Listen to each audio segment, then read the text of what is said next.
Kamu yang beli duduk acan, para bayam musak beak gitu aduh. Gawe hante.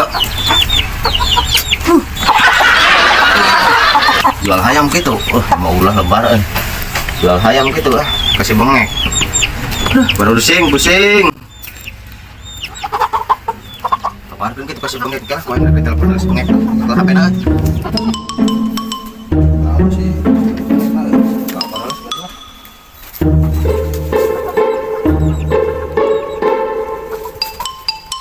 Oh, ayo di mata mana? Ya perlu yang suka deh. Yang kedua hayam. Oh, kan kali apa? Yang di kanannya.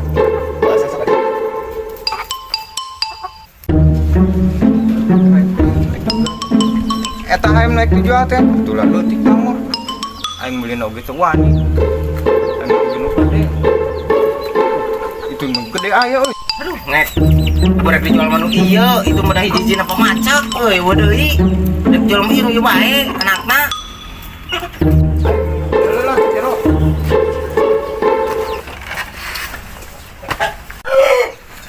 Tayeun ieu bae bek ieu teh. Ayo yo, gede yo. Bagi kebutuhan jeung udah nih posisi aing keur duit aing 200 ya. Beli udah bae. Aduh, ngek. Ieu teh hiji-hijina pamacak. Udah. Duitannya 200 mumpung yang keur aya duit yo.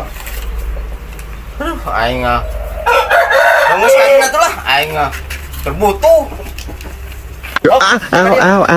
Aing jangan dibawa ke mana? Aing di komentar naon. Ku aing bae. Anjing.